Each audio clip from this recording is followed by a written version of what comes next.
감사하며 예수 그리스도의 이름으로 기도합니다. 아멘. 자, 오늘 이 말씀, 오늘 16장, 17장은 교회의 권능, 교회의 권세, 그런 거에 비해서 하나님께서 부르신 베드로 보고 너는 베드로라. 이 반석 위에, 베드로라는 말씀이 우리가 어떻게 보면 이 반석이라는 페트라라는 그런 의미로 들리지만, 이 반석은 사실 주께서 말씀하신 반석과 이 베드로라고 하는 페트라는 다른, 서로 상반되는 그런 말씀이죠. 그러니까 그런데도 불구하고 베드로에게 너는 베드로라, 너는 작은 돌이지만 내가 이 반석 위에, 엄청난 큰 믿음 위에, 그 반석 위에 교회를 세우신다. 어떤 말씀일까요? 베드로가 그 말씀을 감당할 수 있는 믿음을 가지고 있었을까요? 만약에 우리는 이 말씀을 들을 때 그냥 요나야, 내가 너에게 큰 반석 같은 교회를 허락할 테니까 그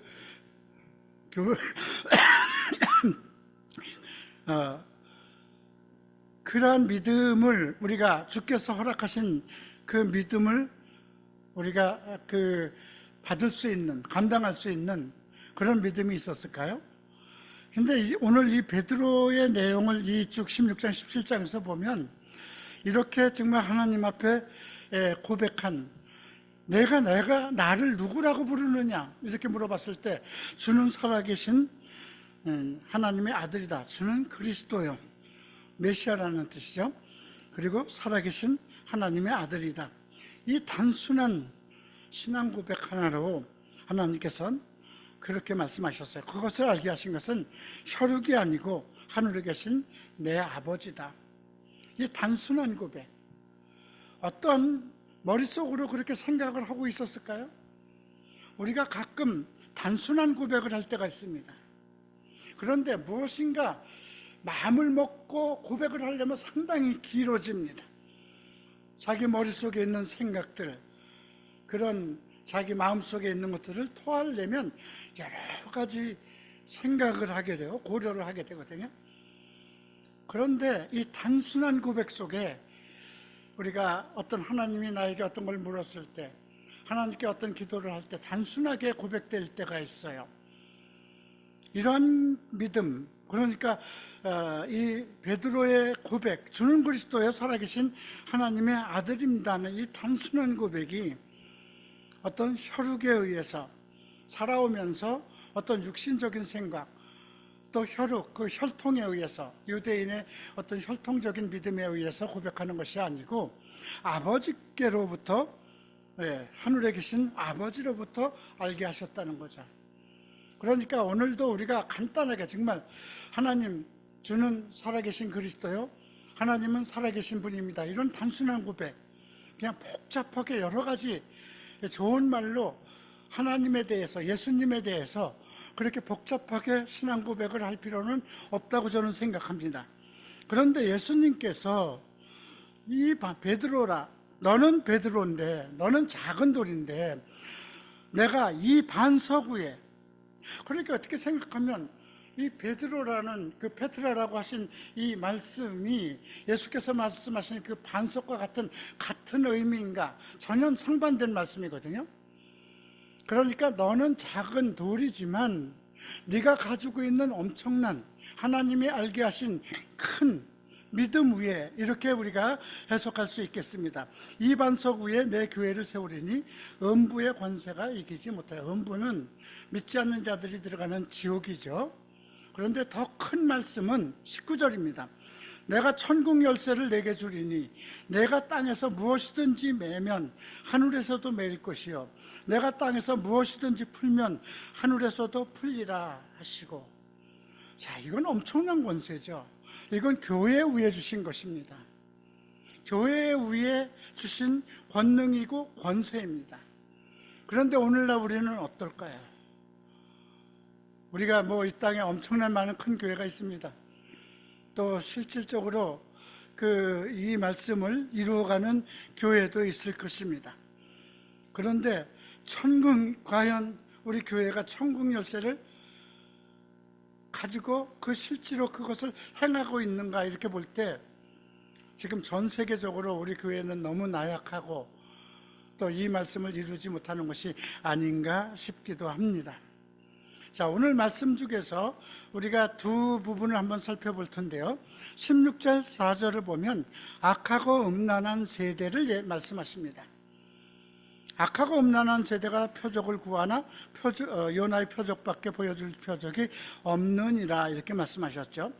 요나의 표적은 요나 선지자가 그 사흘 만에 물고기 속에 들어갔다 사흘 만에 살아나고 그리고 니느웨를 전도한 그 이야기를 말씀하신 것입니다.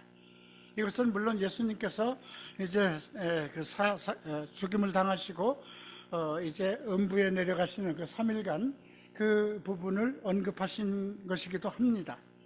그런데 악하고 음란한 세대라고 했는데 결국 이것의 이 말씀의 대상들은 누구냐면 그 당시 종교 지도자였던 바리새인들과 사두개인입니다. 가장 큰 이스라엘의 유대교 속에서 종파를 이루고 있는 큰 두 개의 세력입니다. 바리새인들은 어떤 장로회를 중심으로 해서 이루어지고 있었고요. 사두개인들은 나름대로 제사장들을 중심으로 이룬 종교적인 단체입니다. 그런 사람들에게 하신 말씀이죠. 악하고 음란한 세대라고 했습니다. 자, 무엇이 악했을까요? 무엇이 음란할까? 여기서 음란한 것은 우리가 그냥 얼핏 생각하면, 우리말로 생각하면 그 성적인 것을이라 생각을 합니다. 물론 성적인 것도 포함됩니다. 그러나 여기서 음란한 것은 우리 그 하나님의 어떤 영적인 것을 생각하지 않고 하나님의 영적인 세계를 생각하지 않고 어떤 육신적인 세계를 추구하는 그런 속성을 얘기합니다. 그러니까 바리새인들이나 사두개인들이 하나님 앞에 세움을 받은 사람이고 종교 지도자들이고 모든 사람들의 어른들입니다. 그럼에도 불구하고 그들은 마음에 자기중심적인 악한 것이 있었고 하나님의 뜻과 어떤 영적인 일을 생각하지 않고 자기들의 생각, 육신적인 생각, 어떤 종교적인 어떤 행사라든가 어떤 자기의 의를 나타내기 위한 그런 일들을 하는 조직들이었고 세력들이었거든요. 그들을 가리키는 말씀입니다. 그런데 우리가 17장에서 또 한 세대를 보게 됩니다. 17장 17절 말씀입니다. 예수께서 대답하여 이르시되 믿음이 없고 패역한 세대여, 내가 얼마나 너희와 함께 있으며 얼마나 너희에게 참으리요, 그를 이리로 데려오라. 자, 이것은 17장에서 시작되는 변화산상에서 이루어진, 변화산상 다음에 이루어진 일입니다. 예수님께서 세 명의 제자 야고보와 베드로와 그 형제, 그러니까 요한을 데리고 그 산에 오르셨습니다. 거기서 변형이 돼서 정말 예수님께서 정말 변하시고 거기서 모세와 엘리야와 함께 여러 가지 말씀을 하셨죠.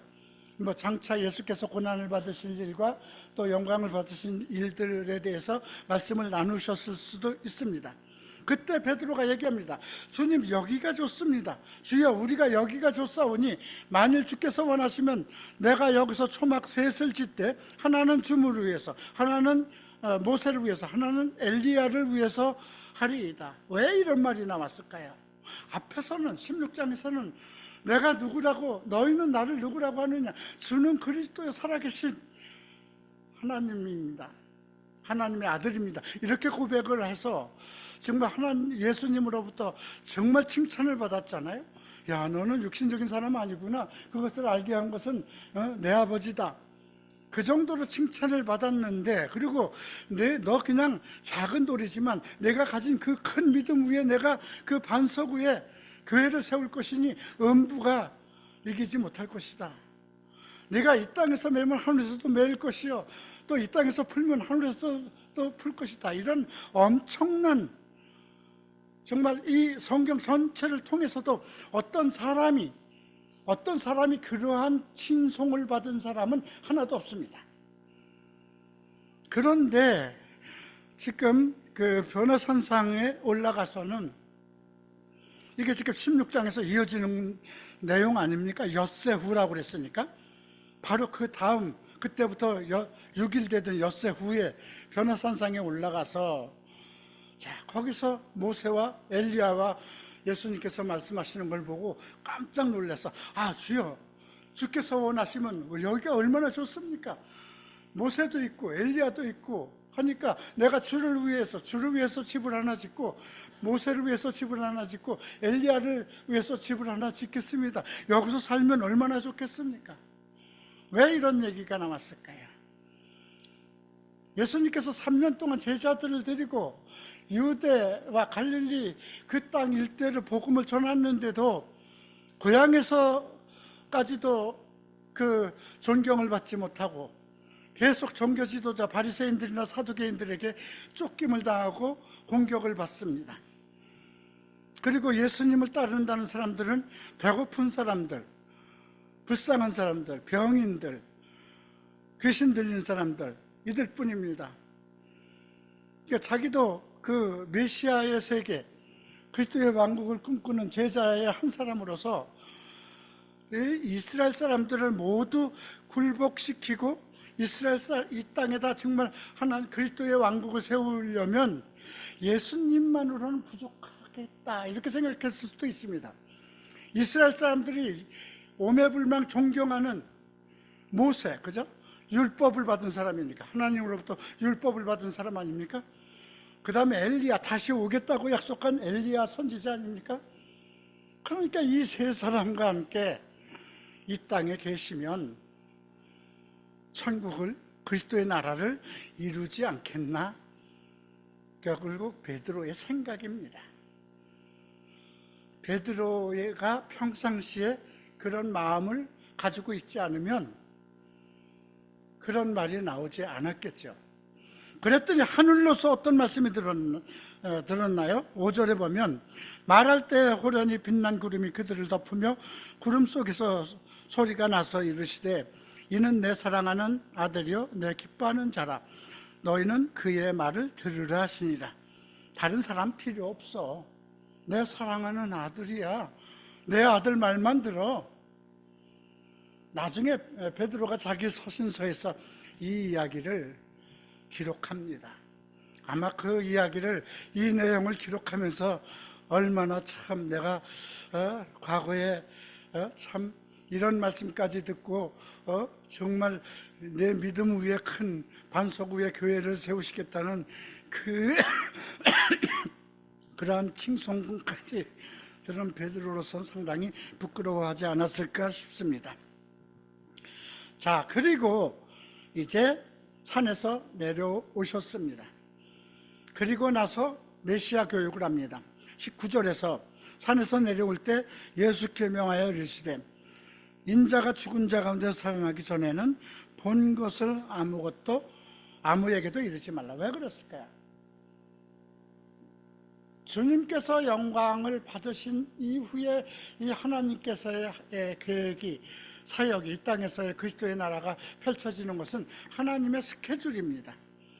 그런데 이런 모든 내용을 미리 얘기하지 말라고 하시는 거죠. 그랬더니 지금 제자들이 궁금증이 있었습니다. 서기관들은 왜 엘리야가 먼저 와야 하리까? 이것은 구약에 대한 말씀을 충분히 이해하지 못했다는 거죠. 말라기 말씀에 대한 충분한 이해가 되지 않았다는 것입니다. 예수께서 크고 두려운 날이 올 때에 이제 엘리야가 올 것이 예언되어 있으면, 메시아가 초림했으면 그 전에도 한 사람이 와야 되는 거잖습니까? 또 재림 때에도 반드시 엘리야가 와야 되는 거 아닙니까? 근데 예수님께서 이제 그 얘기를 하는 겁니다.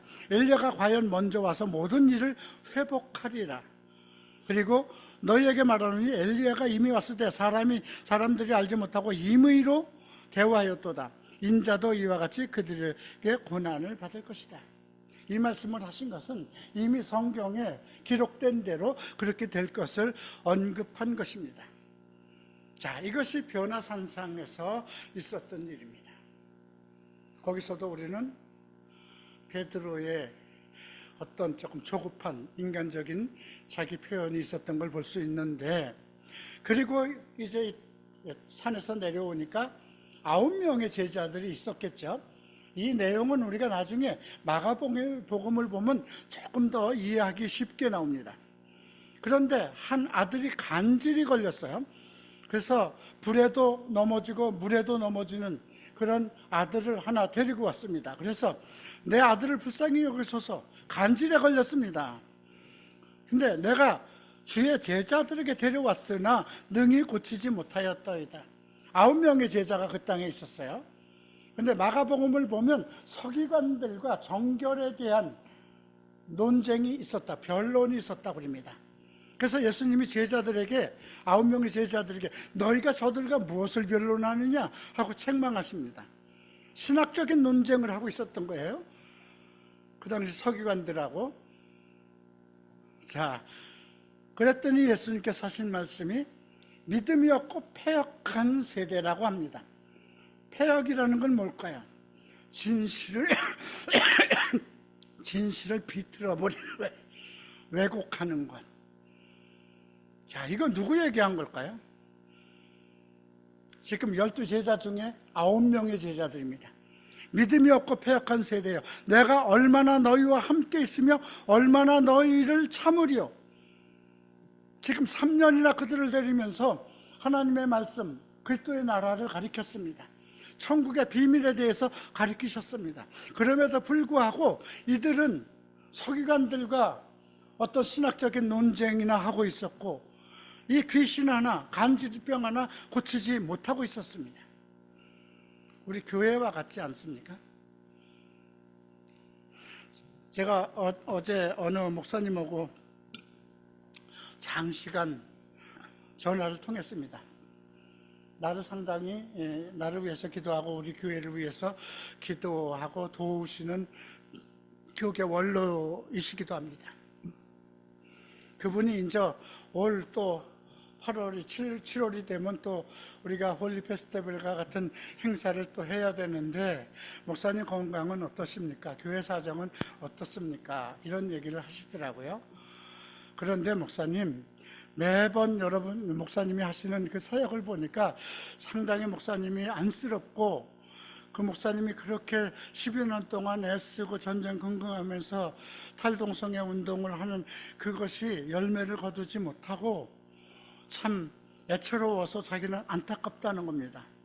지금 한국에는 거룩한 방파제라는 거대한 조직을 만들어서 사랑의 교회 담임 목사가 리더가 돼서 전국 교회의 조직을 가지고 이 거룩한 방파제를 운영하고 있다는 것입니다. 거룩한 방파제는 뭡니까? 바닷물이 들어오지 못하도록 막는 거죠. 그런데 그들의 사역이 결국 뭐냐면 동성애 반대 운동입니다. 전국 교회가, 한국 장로교 모든 교회가 전국에 조직이 되어 있습니다. 방방곡곡에, 대한민국에 다 조직이 되어 있습니다. 한국교회가 지금 그렇게 한가합니까? 지금 뭐 지진이 계속 일어나고 예수께서 예언하신 일들이 전쟁과 지진과 전염병에 대한 말씀하시지 않았습니까? 이미 그 예고한 대로 지금 벌써 조짐이 보이고 있는 이런 상황에,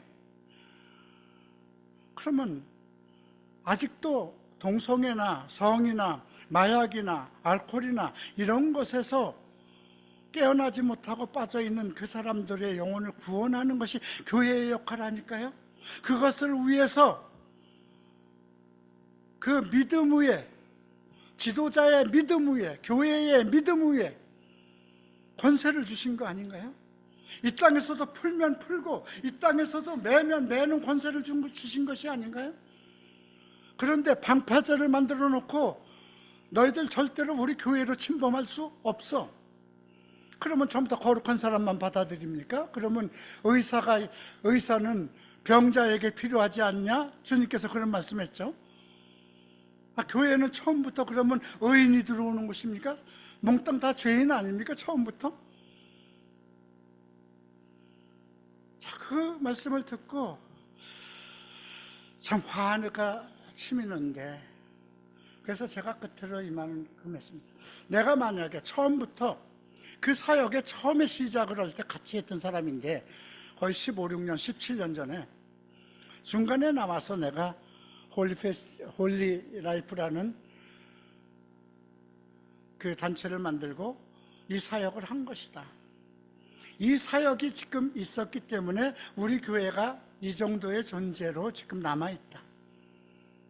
내가 만약에 그 사역의 주역이 돼서 반동성애 운동에 계속 했었다면 물론 반동성애 운동에 더 힘을 얻을 수는 있었을 거지만 누가 나한테 와서 상담을 받겠느냐.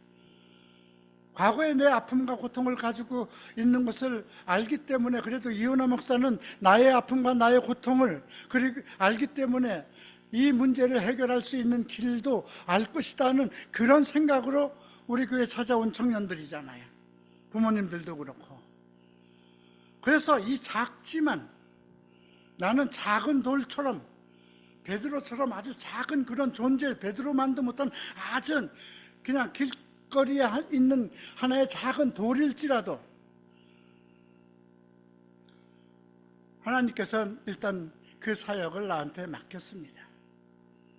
아직 뭐 열매를 어떻게 맺어야 되는 건지, 얼마큼 맺어야 되는가, 내가 이 탈동성애 운동을 해서 전 세계를 뒤집어야 되는 건가요? 아닙니다. 난 그렇게 되고 싶은 생각도 없습니다. 나를 따르는 제자들이 한결같이 말씀 안에서 성령의 인도하심 속에 변화받아서 그것이 오늘이 될지 내일이 될지 5년 후가 될지 10년이 될지 그들의 믿음 가운데서 그 문제들을 해결하고 좋은 인생, 하나님이 원하는 인생을 살아가면 저는 그것으로 내 할 일을 다 한 것입니다. 그런데 한 가지 중요한 것은 어쨌든 탈동성애 운동의 종주국이 되었다는 것입니다. 미국에 정말 그 동성애자들 상담하는 그 단체가 있었지만 2015년도에 오바마 시대에 일단 그 단체들이 전부 다 문 닫아버리고 미국 법원에서 일단 동성애 차별금지법 이런 것이 다 통과되고 뭐 그냥 마음만 먹으면 그 성전환 수술도 그냥 국가에서 다 해주지 않습니까? 이런 나라가 됐어요. 그래도 나름의 믿음의 종주국이었다는 미국이. 자, 그때부터, 그 무렵 때부터 홀리라이프가 출발한 겁니다. 안 되겠다. 그리고 지금 그 이후에 전 세계에서, 미국에서도 탈동성애 운동이 뉴욕과 LA에서 시작됐고요. 대만에서도 국제대회를 열었고요. 지금 필리핀에는 10년 전에 나를 만난 이한 목사가 그 뭐 중국을 드나들며, 그분은 뭐 영어권이니까 싱가포르는 영어권이니까, 그런데 탈동성애 운동을 하면서 200여 명의 교회를 이루었습니다. 그리고 1년에 한 번씩 1000명의 목회자가 모이는데 거기서는 어떻게 하면 동성애자들에게 복음을 전할까, 그것을 논의하고 성경을 가지고 방법을 의논한답니다. 그리고 모든 교회가 이한 목사를 지원하고 후원한다는 것입니다. 이번 5월 19일 날 오키나와에서 그 이한 목사가 말레이시아, 인도네시아, 아시아, 중국 그 모든 나라에서 탈동성애 운동을 하는 지도자, 또 탈동성애자들을 모아서 오키나와에서 대회를 갖습니다. 그 대회는 지금 7월 달에 있을 홀리 페스티벌의 전초전입니다. 왜냐하면 작년에 12명의 그 탈동성애자들 지도자들과 함께 우리 방문해서 홀리 페스티벌을 함께 지원해 줬습니다.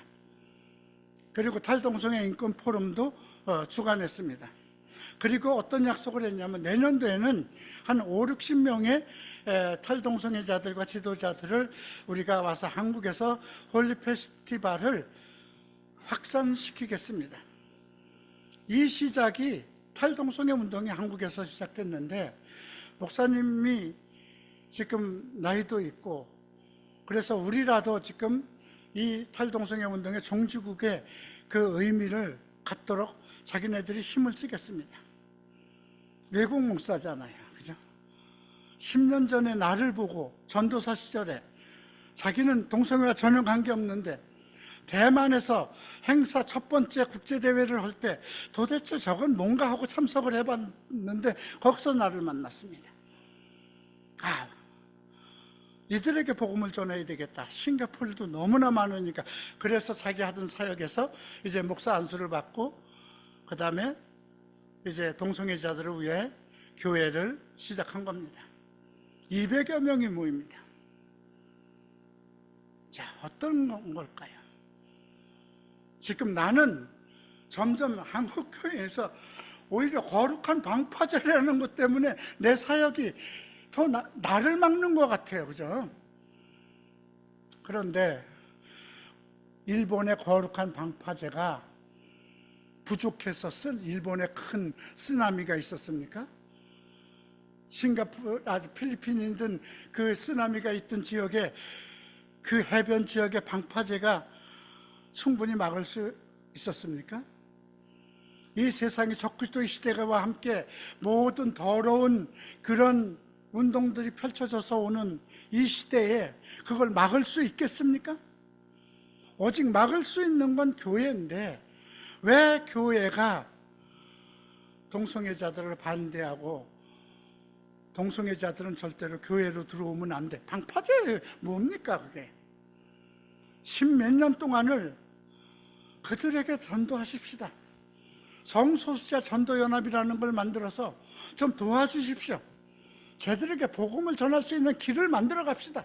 이태원에도 가서 교회를 세우고 종로에도 교회를 세우고 그래서 어쨌든 저들에게 복음을 전합시다 한 사역이 지금 15, 16년이 지나고 나는 이제 마감을 해야 되는 인생이 되었는데도 참 한국교회는 너무 고집스럽습니다. 오늘 16장, 17장을 보면서 제가 바리새 아직도 바리새인과 사두개인이 있구나. 너희는 천기를 분별하면서 시대를 분별하지 못하느냐 이 말씀이 지금도 그대로 나타나고 있구나. 악하고 음란한 세대요. 영적인 일은 생각하지 않고 아직 육적으로만 육적인 세계를 추구하는 그 종교 지도자들을 향해서 하시는 말씀 아닌가요? 또 하나는 자기 12제자 중에서 9명이 패역한, 믿음이 없고 패역한 세대라고 했어요. 이거 교회 세대를 향해서 하신 말씀 아닐까요? 오직 그 믿음 위에, 그 믿음의 반석 위에 교회를 세워서 이 땅의 모든 문제를 풀고 묶을 수 있는 그런 음부의 권세가 이기지 못하는 그러한 교회를 세우셨는데 그 교회를 이끌고 가야 될 12명 중에 9명이면 3분의 2입니다. 이 패역한, 믿음이 없고 패역한 세대예요. 내가 얼마나 너희와 함께 있으며 얼마나 너희를 참으리요. 지금 우리 교회를 보시고 주님이 천국에서 애통하시지 않을까요? 똑같은 말씀하고 계시지 않을까요? 그래도 예수님과 산상에 갔던 베드로와 야고보와 요한이 있으니 다행입니다. 자, 오늘 예수님께 또 베드로의 실수 한 부분을 보겠습니다. 예수님께서 16절 21절을 보면 이제 그리스도께서 자기가 예루살렘에 올라가 장로들과 대제사장들과 서기관들에게 많은 고난을 받고 죽임을 당하고 3일 만에 살아나야 할 것을 제자들에게 비로소 메시아 교육을 가리키는 겁니다. 메시아는 반드시 죽었다가 사흘 만에 살아나야 될 것이다. 이것을 비로소 가리킨 겁니다. 그런데 베드로가 예수를 붙들고 간합니다. 그러지 마십시오. 주여, 그러지 마시옵소서. 이런 일은 결코 주께 미칠 수 없습니다. 예수님이 뭐라고 그러십니까? 사탄아, 내 뒤로 물러가라. 너는 나를 넘어지게 하는 자로다. 내가 하나님의 일을 생각하지 아니하고 도리어 사람의 일을 생각하는도다. 우리 목사들에게 하는 말씀 아닌가 싶습니다. 내 마음속에도 가끔 사탄이 들끓습니다. 어떻게 하면 부응할 수 있을까? 수단과 방법을 연구하고 싶습니다. 아니, 하나님이 주신 내 복이 간장종지만한데 내가 절구통만한 그릇을 준비한다고 그게 채워지겠습니까? 근데 베드로가 인간적으로 잘못한 건 없어요. 자기 스승이 십자가에 못 박혀 죽겠다고 하는 것에 대해서 주님, 그럴 수는 없죠. 절대 그런 일이 있을 수 없습니다. 그러니까 주님은 그 마음속에 역사하는 하나님을 생각하지 않고 자기 인간적인 자기의 주장, 자기 마음을 표로하는 베드로에게 사탄아 물러가라는 겁니다. 그거는 그 마음을, 그가 택함을 받은 수제자라 하더라도 베드로라고 하는 반석위에 교회를 세우겠다는 엄청난 사명을 받은 그런 제자라도 하나님의 일을 생각하지 않고 사람의 일을 생각하면 결국 사탄이 역사한다는 것이죠. 그러면서 말씀하십니다. 제자들에게 이제 같이 말씀하시죠. 누구든지 나를 따라오거든 자기를 부인하고 자기 십자가를 지고 나를 따를 것이다. 제자들의 이야기입니다. 누구든지 나를 따라오거든 자기를 부인하라. 나라는 존재는 없는 것이라는 겁니다. 제자가 되었다면, 목사가 되었다면, 전도사가 되었다면 자기 존재는 없어져야 된다는 것입니다. 자기 십자가가 무엇일까요? 예수께서 내게 메어주신 십자가가 무엇일까요? 강의 설교자가 되는 것일까요? 척스미스 목사처럼 유명해지고 전도자가 되는 것일까요? 요나 선지자처럼 전도자가 되는 것일까요? 아닙니다. 내 십자가는 이미 주께서 주셨기 때문에 이만큼 여러분들과 함께 이 교회를 이끌어갈 수 있는 것입니다. 자기 십자가를 지고, 십자가는 두 가지 의미가 있습니다. 반드시 죽어야 된다는 것입니다. 자기 십자가를 진다는 것은 그 사명 때문에 자기가 죽어야 된다는 것입니다. 누구든지 제 목숨을 구원하고자 하면 잃을 것이요 누구든지 나를 위하여 제 목숨을 잃으면 찾으리라. 천하를 얻고도 제 목숨을 잃으면 무엇이 유익하리요? 사람이 무엇을 주고 제 목숨을 바꾸겠느냐? 인자가 아버지의 영광으로 그 천사들과 함께 오리니 그때 각 사람이 행한 대로 갚으리라. 너희들의 믿음이 내가 올 때까지 온전한 믿음 속에서 칭찬을 받을, 상급을 받을 만큼 그때까지 너희들 믿음이 온전할 수 있겠느냐고 묻는 것이 아닌가 싶습니다. 음란한 세대라, 악하고 음란한 세대. 그 당시 이스라엘의 종교 지도, 종교 세력, 믿음이 없고 패역한, 정말 어떤 것을 원리적으로 생각하지 않고 어떤 사실을 왜곡하고 있는 교회 세대를 향한 주님의 말씀 아닐까요? 자, 제자들이 묻습니다. 17장 19절 보면, 예수님, 우리는 왜 귀신을 못 쫓았을까요? 오병이어 전에 그들이 나가서 골목골목 고을로 가서 귀신들을 쫓고 그랬는데 왜 우리는 귀신을 못 쫓았을까요? 이렇게 물어보니까 너희 믿음이 작은 까닭에, 믿음을 얘기합니다. 너희에게는 만일 너희 믿음이 겨자씨 하나만큼만 있어도 이 산을 명하여 저기로 하면 옮겨질 것이요 너희가 못할 것이옵니다. 이 믿음이 너희 생각에서 나온 거냐 아니면 영적으로 하나님에게서 나온 것이냐를 지금 묻고 있는 것입니다. 우리 지도자들의, 우리의 목사들이 어떤 일을 행하는, 귀신을 쫓는 일이든 무슨 일이든 그 모든 행함이 영적인 것이냐, 영적인 것이라는 것은 말씀 그대로, 하나님의 말씀에 준한 그대로 말씀 속에서 시작되는 그런 믿음이냐, 그거죠. 자, 요즘 이 말씀을 읽으면서, 야, 나는 남들은 다 동성애자들이 귀신 들렸다고 그러는데 수백 명을 만나보고도 나는 그 애들이 귀신 들린 것 같지 않은데, 남들은 다 목사들도 그래요. 그 귀신들 속에서 어떻게 사냐고.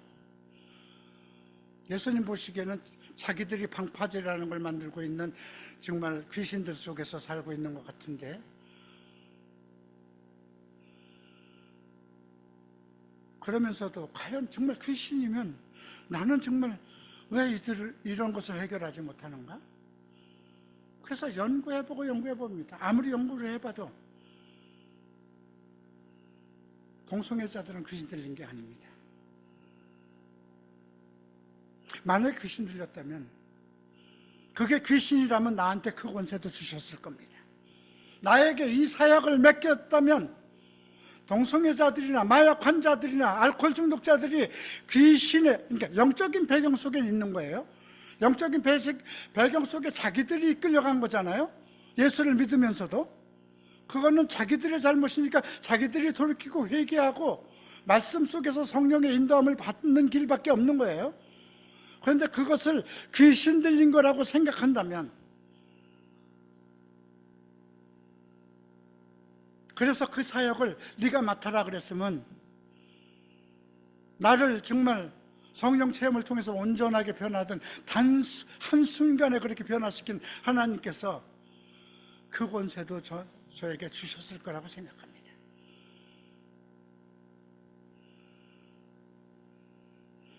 믿음이 작은 까닭이다. 귀신을 쫓는 것도 믿음과 관계가 있는 거군요. 자, 그리고 나서 22절에 보면 또 갈릴리에 모였을 때 제자들에게 인자가 장차 사람들 손에 넘겨서 죽임을 당하고 제3일에 살아나리라, 이렇게 메시아 교육을 십자가에 못 박히기 전까지 3번을 하십니다. 근데 맨 나중에 재밌는 내용이 납니다. 그 집에, 가버나움 집에 들어가니까 그 반세겔 받는 사람들이 뭐냐면 성전 세금 받는 사람들이에요. 그 베드로에게 얘기합니다. 너희 선생은 왜 성전세 안 내냐? 그러니까 베드로에게 이제 예수님께서 묻습니다. 야, 내 생각은 어떠냐? 생각을 묻습니다.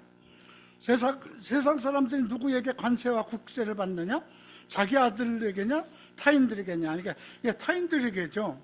그러면 이르시되, 그렇다면 아들들은 세를 면하라. 아들들은 누굴까요? 하나님의 아들들이죠. 그러나 우리가 그들이 실족하지 않게 하기 위하여, 그들은 세상 사람들이죠.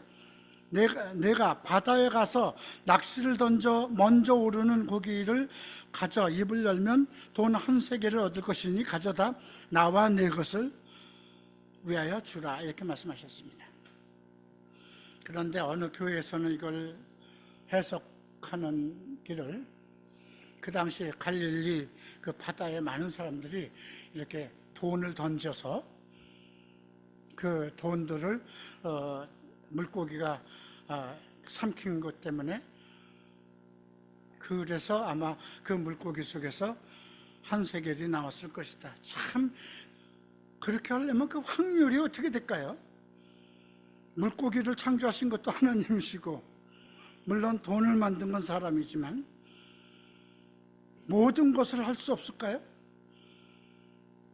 예, 지금 이 자리에 지금 물고기가 살아서 팔팔 뛰는 물고기가 필요하다면 예수님께서 내 손 위에 지금 팔팔 뛰는 물고기를 그러니까 익도록 하지 못하겠습니까? 그분은 불가능이 없는 분이잖아요. 모든 것을 하실 수 있는 분이잖아요. 그래서 패역하다는 겁니다. 진리를 바르게 하지 않고 잘못된 길로 인도하는 범죄가 패역하다고 얘기를 합니다.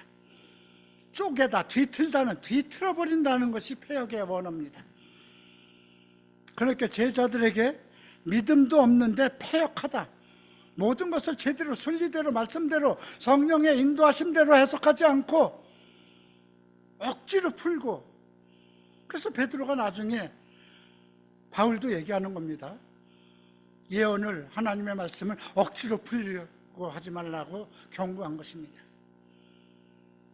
오늘 음란한 세대, 패역한 세대에 우리가 살고 있습니다.